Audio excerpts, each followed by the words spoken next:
Welcome, fellow freaks, geeks, and welcome, cats, peeps. Because yes, I'm joined in person again by my friend Kat. I'm so happy you're here, Kat. Thank you. I am too. Yay! Yay! And you know why I'm even happier? Because we're talking about one of Kat's favorite authors, basically her favorite author of all time, to be more precise. So we're talking about Stephen King. We decided to do a whole year of King for 2022. I say that we decided. The truth is, Kat came up with this wonderful idea, so I'm pretty pumped. The whole idea behind this is we're going to read a Stephen King short story or book every month of the year of 2022. But the only rule is the work has to have been adapted into an on-screen version of the story. Right, that's correct. So yeah, I'm pumped. We actually have already started. So by the time you guys are seeing this reveal video where we're going to tell you all the books we're going to read for the whole year, so you guys can plan along and join us, when you see this, we will already have done our chat about our first read, our January read, and we'll reveal what that was. But I will link the chat up here so that you guys can check it out if you've read the book already and seen the movie and missed the chat. So I will link it here and I will link it down below. But Kat, without further ado, tell us about how you came up with this project and why, and also, you know, why you picked certain books for certain months. Okay, well, first of all, a couple of years ago, I did a Summer of Poe, and I read all kinds of stories by Edgar Allan Poe, mostly the scary ones, and his one novel.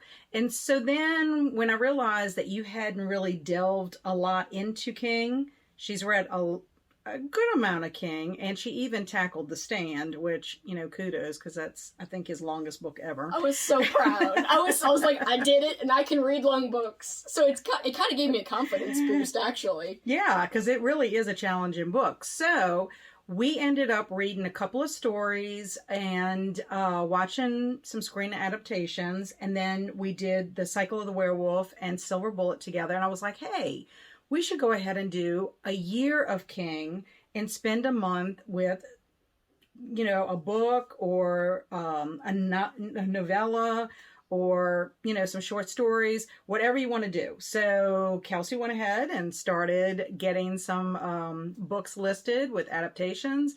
And then I decided, let's try to see if we can fit it according to season or according to a holiday or some other marathon that we were doing. So there is a little bit of a reason why we pick certain books for certain, you know, months. And we'll reveal that when we tell you what we're going to be reading.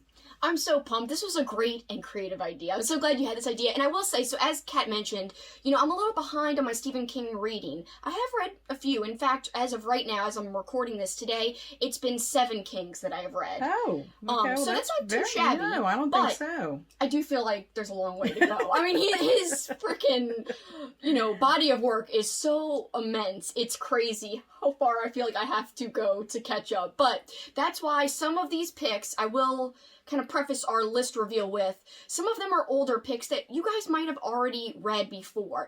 And if that is the case, have no fear. We'd still love for you to join us when we do our monthly wrap-up and discussion about the book and adaptation. So if you've already read it, well, maybe take the opportunity to reread it, or if it's not been that long and you don't need to reread, well, why not just watch the adaptation if you haven't seen it already, or rewatch it if you did see it once before, and then join in on the chat. Or you don't have to refresh yourself at all and just join in on the chat if you've already experienced the book and adaptation. Yes, I mean, and touching on that, even though Stephen King is my favorite author of all time, I have not read all of his work.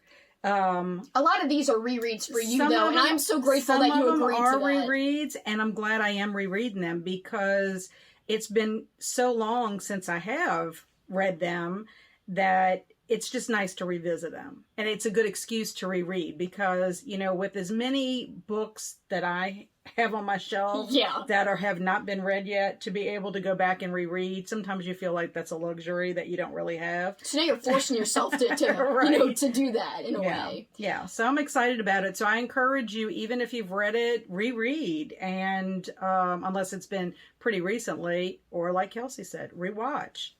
Yeah, because actually, like, I know, for instance, when we get to 1 month, I'll tell you about how I've seen, you know, both adaptations in one sense, but I haven't seen another adaptation in another sense. So sometimes there's multiple adaptations, so you might have seen one but not seen the other, and so we'll explain all of that when we reveal certain picks for certain months. But without further ado, let's get into it if you want. Are you ready? Yes, let's go. Are you psyched? I'm psyched. We have to do our little dance that we always... I wish we had a Stephen King theme song. I know. It should be like spooky and eerie if it was. Yeah. We should have wrote a poem that could be like sung like a song. Oh well, we'll think about it. Because you did do a 12 horrors. The 12 Days of Christmas Horror. Yes, you did a whole song based on like the 12 Days of Christmas, but you made it horror themed. It was so amazing. So Kat can make songs that are thematic. Now you have to make a King one. Now I do have to make a King song. No, somehow. that might be a lot of work. So you don't have to feel like you have to, but okay, so without further ado, let's talk about the books we're gonna read for the whole year. That way you guys can decide which months you want to participate in, and you can kind of plan out things. Like I'm a planner, so this is... I'm a planner too. And we like to make lists. Exactly. This is something that I would love if I was participating in a project with somebody. I would want a list, and I would want to know what's coming up next. Exactly. So this is like for people like us, kind of. All right, so as we referenced, we already read our January pick, because this is being released... By the time I've edited and uploaded, it's being released after the fact. So our first read was Misery! And here's two versions. Here's a hardcover, which is Kat's. She so kindly brought it over. And here's my, like, crappy new, paperback. Aww. It's still cool. It's still cool. Not only cool, but it's cold. It's cold. Yes. And that was one reason why we picked Misery, is because Misery begins...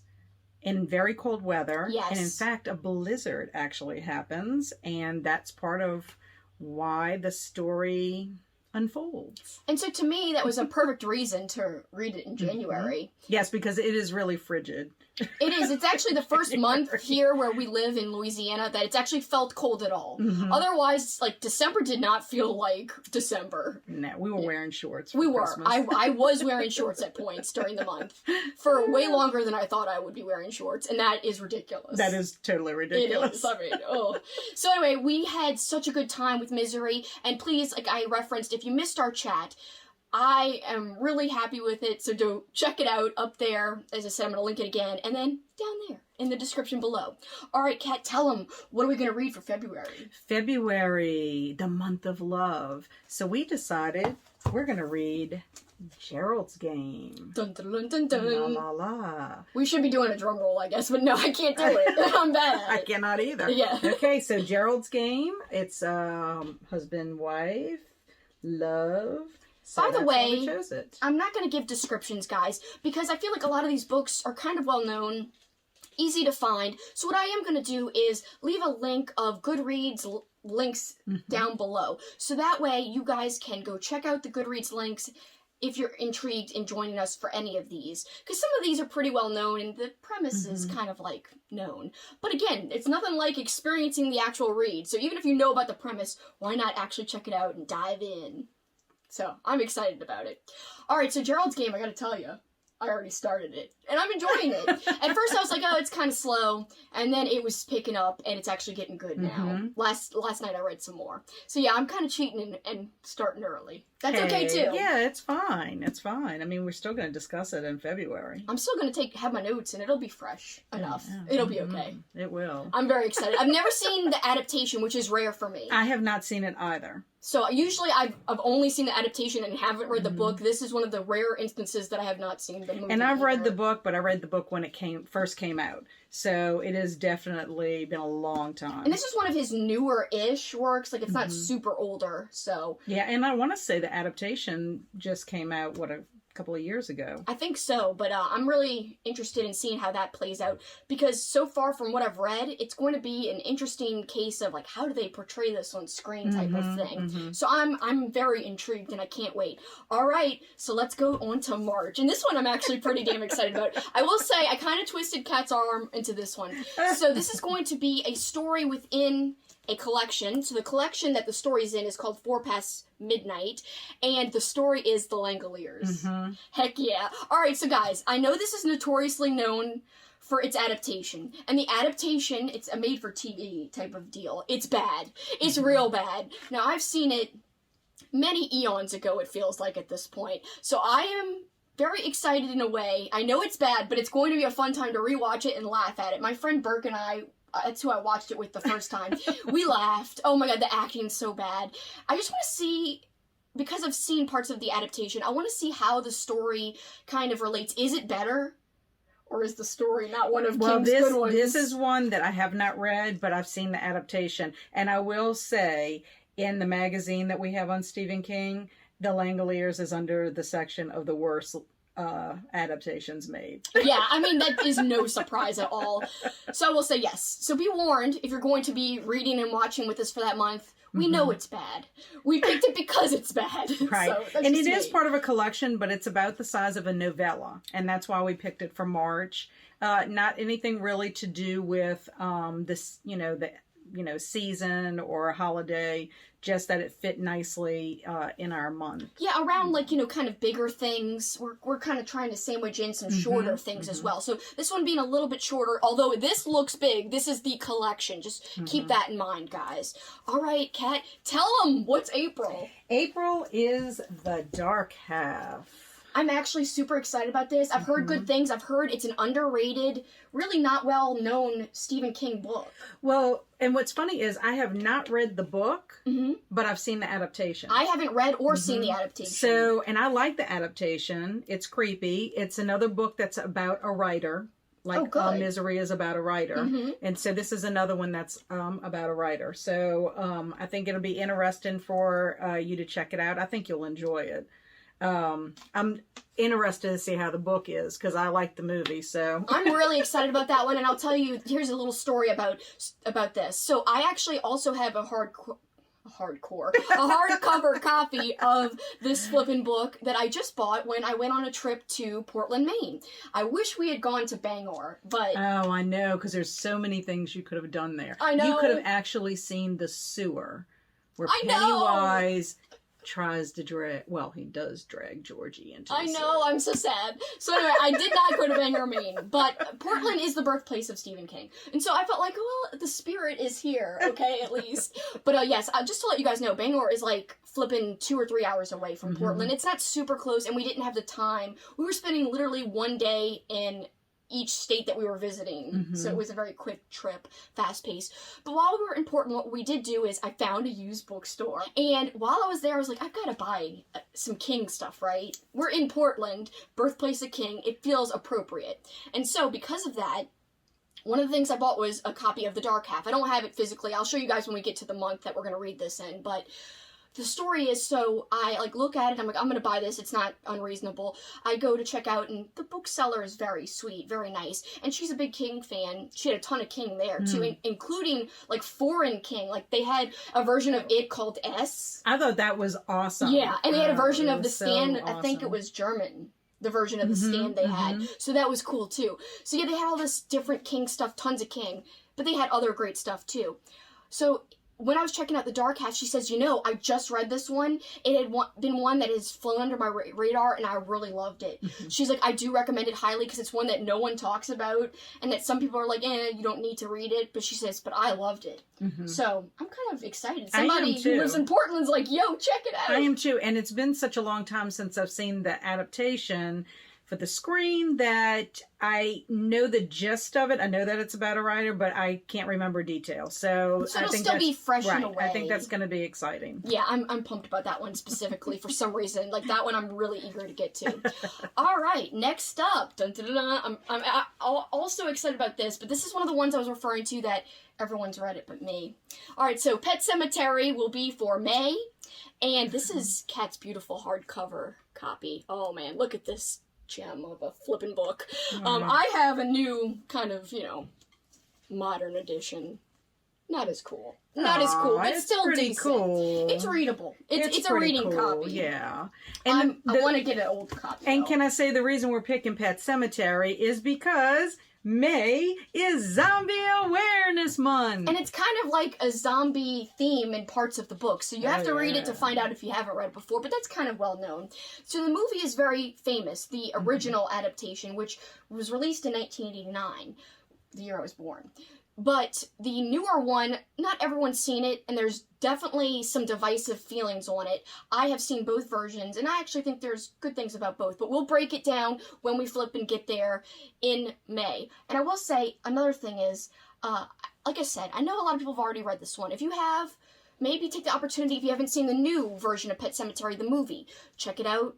Use it as an excuse to watch that and then join us for our chat. If you feel like you don't need to read the book or reread the book, then do that. But just be aware that we will be spoiling everything, both movies and the book. And it's one of my favorites, but I'm rereading it. I've read it a couple of times. I'm just so happy you agreed, because I feel like I need to read it. Oh, I think it's awesome. Yeah. I mean, you really do need to read it. It is one of his best, in my Everyone opinion. says it's one of his best. Lots of people say that, and I just feel like so behind for not having read it. So this is going to be an essential that I'm checking off my and list. I am pushing myself. I'm going to get out of my comfort zone, because I generally do not watch like remakes of movies that I love, and the first one is so awesome that you're afraid of the I'm second. afraid Yeah. to watch the second one, but I am, because we made that agreement to do that. So There's going to be a ton to talk about. I can't wait to see what you think. If you don't like it, that's okay. I want to, see why you do or don't like it. So we're going to get there. We're going to break it down, and I'm super pumped about it. It's going to be so fun. All right, let's go to June now. Okay, now June, we picked 2 short stories, and the reason that we did this is because we are reading a monster of a book in July. And so what we want to do is we want to read our 2 short stories, watch our movies or TV shows, and then get started on the July selection to give us more time, because the July selection is so large. It's going to take a while. It is going to take a while. So these are, we have 2 short stories that we can manage and be able to get that head start. So the first one comes out of Skeleton Crew. It's another collection of his short stories, and it's called The Mist. Okay, very well known, and it's also one that some people were not very happy with. The movie Adaptation, I thought it was a little bit great. of controversy to it. It was dark, but I yes. really enjoyed it myself personally. Me too. But I have not read the story in a while, and haven't seen the movie in a while. Oh, but you have read it. I have read the story. I haven't yes. read it, period, the story, but the adaptation I liked. It's dark. I can't wait to see what the story's like, especially because obviously the remake, to people who read the story, it's kind of controversial to most people. So it'll be interesting to see what I think. And the thing is I have not read many of Stephen King's short stories, which is unbelievable, but because I've always just tackled the novels. However, when it came to some of the short stories, I read them because I knew a movie was coming out. So I wanted to read it ahead of time, to understand what was going on and have some backstory to it. The next one comes from Everything's Eventual, and this is 1408. Which is also another movie that I really enjoyed. I love that movie. John Cusack's in it, and very, very good. So I've read the short story, but again, it's been a while. So I didn't visit it until the movie came out.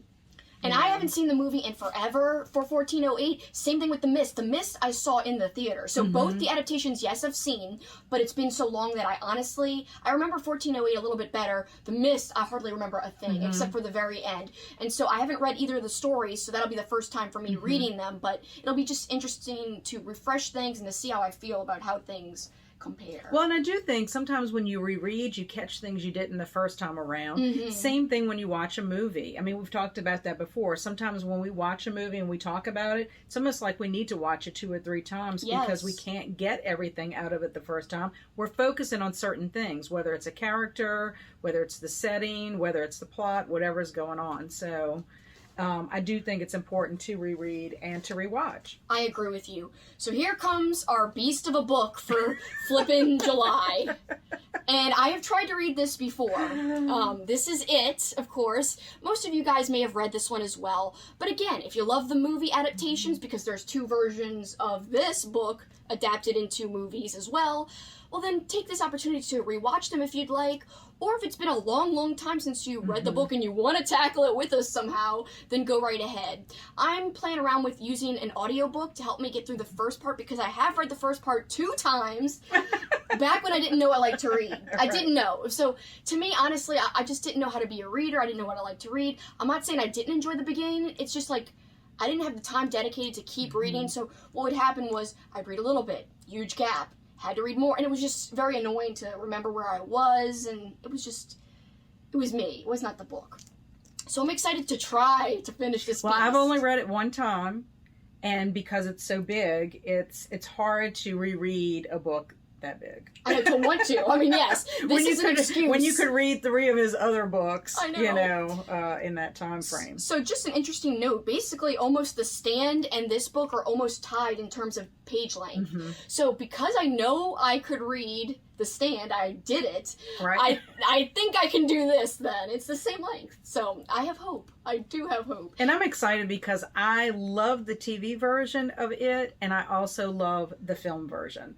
So what'll be interesting is I have not seen the TV version in quite a long time. I do own a copy of it. I still call it a movie. I call it a movie, but it is a made-for-TV movie. It's made for TV movie. Yeah, yes. So I guess, wasn't it a miniseries? It was more technically than one night. It was 2 episodes. I remember when that came on. So, but Tim I do Curry. have my copy of it, and I just can't wait because it's been so long since I've seen it. And you know, before the Bill Skarsgård guy came along, I thought Tim Curry's Pennywise was horrific. Yeah, He's still horrific, but Bill Skarsgård's portrayal is even worse. I feel like he brings a different layer to it. I feel so like too. both versions of Pennywise are so unique and interesting. And if you haven't seen one or the other or either, then this will be a great opportunity to check it out. Even if you've already read the book. I was going to say, let's put it this way. You would not invite either version to your child's birthday party. Never.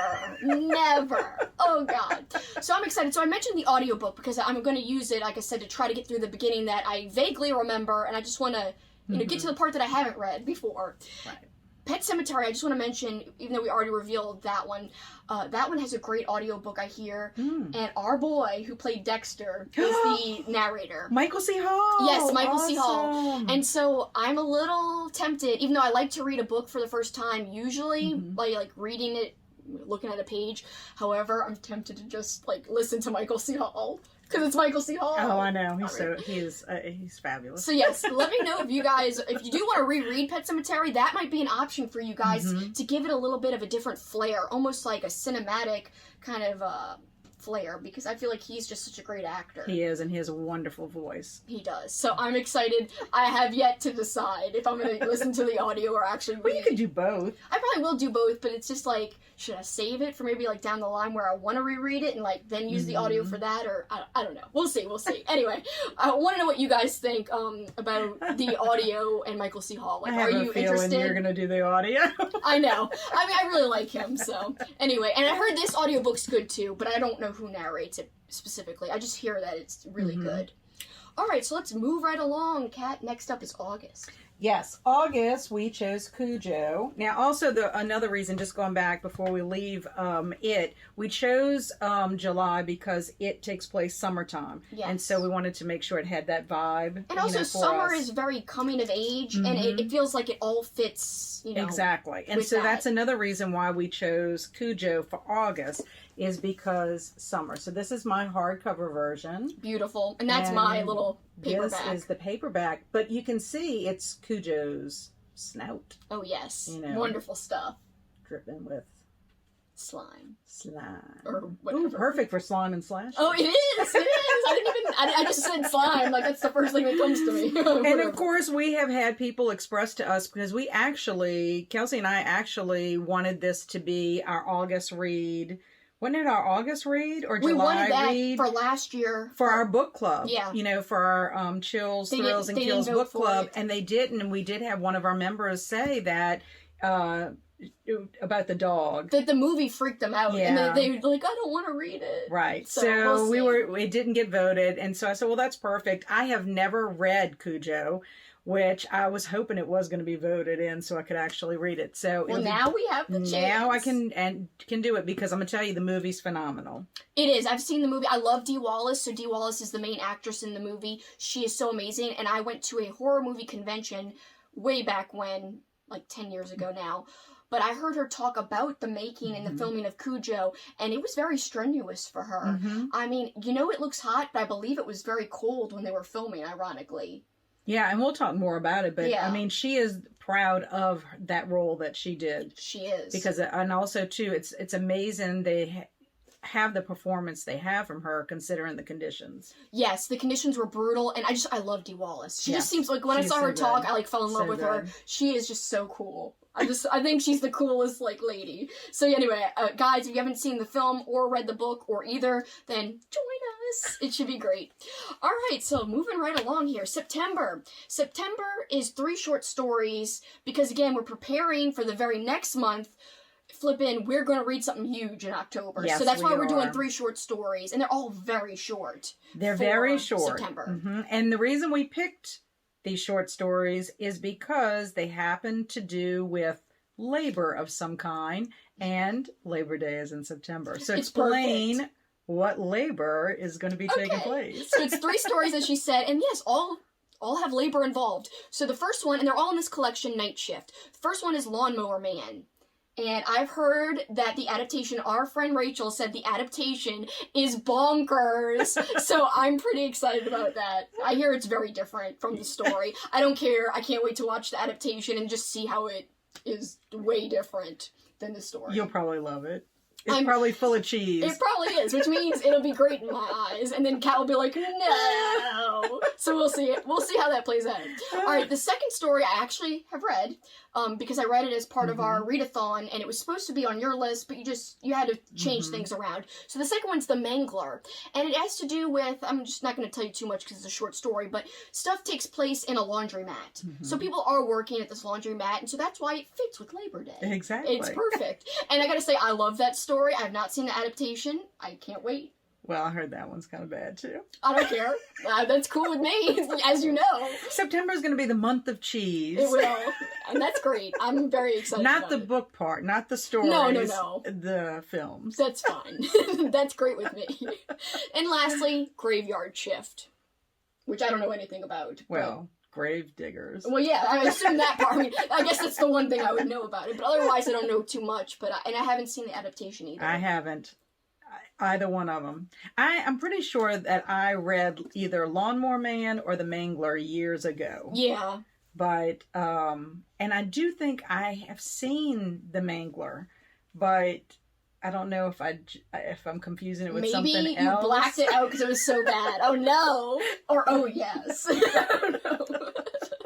We'll see. But somehow it just feels like it's tickling the periphery of my brain. When you watch it, you'll text me and be like, I saw this before. We'll see. We'll see if you text me. Well, October I am most excited about because it does take place around this time and it's eerie and perfect for the Halloween season. And that is one of my favorites.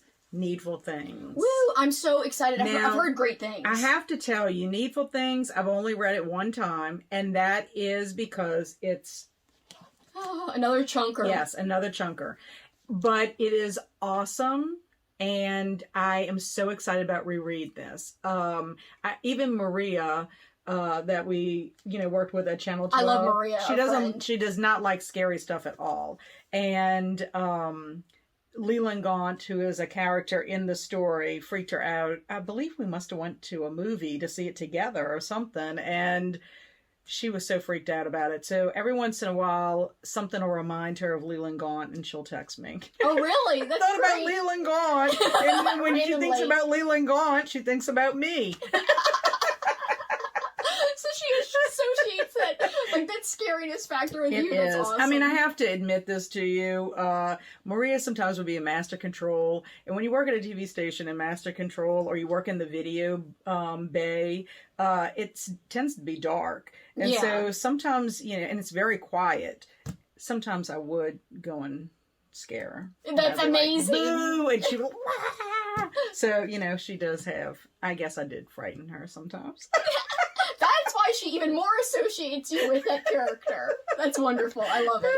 But I think we're gonna have a lot of fun with that. But I'm excited. We definitely do need to get a head start in September. Yeah, especially because I have other book club stuff to do for other things, so it's gonna be like a beast of a month for me. It is gonna be a beast of a month. But think about our page count for the year. It's going to be so insane because of this whole project. Oh, I think so. It's gonna be very between that and our book club. I know it's gonna be massive, but it's gonna be something to be proud of. So I'm pretty pumped about it. See, we like that page count. Well, I mean, I do. I mean, because I was surprised that mine was so high for 2021. Mm-hmm. Mine was like 19,000 something. I was like, what?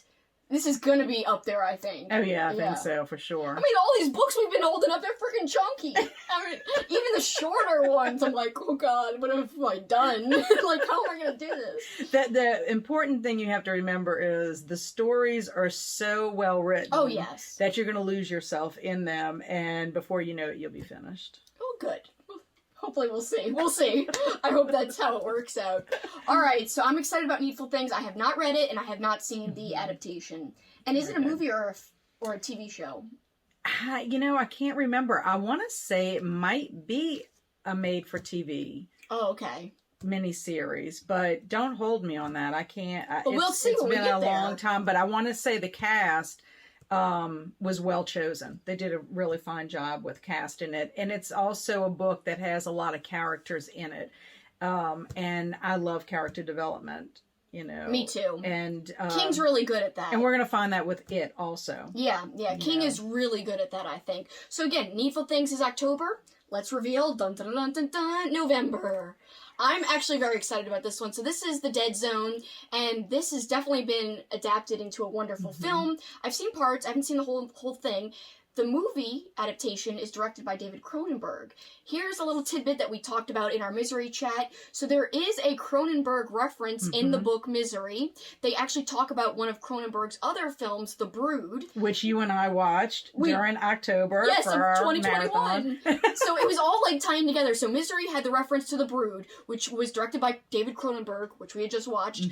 This adaptation was directed by Cronenberg. So it's all tying together. King, Cronenberg, our own marathons, it's all together. Yes, because I want to say The Brood is one of the movies that scared Stephen King, that he thinks is one of his scariest It was movies. on his list of like scary films that he was. recommends and stuff. So yeah, see, he obviously likes The Brood, which I also loved it. I liked it a little bit more than Kat, but she didn't hate it. No, I did not. No. Yeah. It was really creepy in parts. I would suggest that movie if you haven't seen it already. But yes, The Dead Zone, I'm excited to actually watch the full movie. I believe Christopher Walken's in it. Yes, That's he the is. star. And also, Anthony Michael Hall from The Breakfast Club is in the TV series. I didn't know that. There's a TV series. I didn't know. So we're going to watch that too then. I would. Okay, I will. Yeah. I will watch it. Is it a season or do you know how many I seasons? think it might be a couple of seasons. I'll watch it. Yeah. I like TV. Well, so. and I love Anthony Michael Hall. Yeah, me too. He's awesome. So I've never read the book either. So this will be a first time for everything for me, and I'm really pumped. I know I keep saying that, but what else can you say besides that I'm excited and pumped? I don't know. I'm sorry, guys. It's like one of my phrases. Aren't you excited? Yes, I am. All right. Let's talk about the thing that will cap it all off. Our Yes. final thing. Last, but definitely not least, Not at all. December.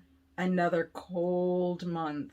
A month that's not generally cold for us, but For most people, besides us. in Colorado it is. Oh, Lots Colorado. of snow. Wink, wink. The Shining. Yes. Dun, Dun, dun, dun, dun, dun. This I am very excited about. I've read it several times and I absolutely love it. I got to go into the hotel, the Stanley Hotel, which is in Colorado, where they shot the miniseries. Yep. So here's the thing. I have actually read the book. This is one of the rare few that I've already read the book for, and I love the book. And I will say that in our Misery chat, we talked about, as we're going on in this project, for every live discussion that we have, talking about the book and adaptation, or the story and the adaptation, we're going to be talking about, has this bumped into our top 5 kings? You know, whatever we read, is this making it onto our favorites list of King? So every month, that part of our chat will change. And it'll, either the book will make it in or it won't. Well, I gotta say right now, as I said in my Misery chat, The Shining is still number 1. So will anything, here's the teaser, will anything knock The Shining out of number 1 spot? And I can't believe we're limited to 5. Why can't we 10. do 10? It's fine. It's so hard. Let's do 10 then. Let's do 10. That's fine. I've only read 7 right now, so I couldn't do a 10. But I will. Well, as but we're we could going start. in. Yeah, we could stack it up. Where do you think each one would fit? Would it stay? Will it get booted out? Yeah. So The Shining's number 1. Will anything take the number 1 spot? Now, things might get bumped into the top 10, the top 5, but will anything bump it? I don't know. I don't know. So that'll be the fun thing. So you guys can see how that changes over the year. And I think that'll be kind of fluid and interesting to see how that develops. I will say, you bought me a magnet. It's right behind me, from your visit. Of the Stanley Hotel. Yes. That was just so awesome. The other thing, too, is The Shining has 2 adaptations. And they end very differently. And so it'll be very interesting for us to read the book again and then watch how it plays out and then discuss what we think about, the choices the directors made. And there's a lot of, information surrounding both adaptations. Obviously, the Kubrick version for a very long time, Stephen King notoriously did not like it. There was and we'll some break all that controversy down. About that. Yes. He didn't like it because of certain reasons, and we'll break all of that down in our chat after, the month is over.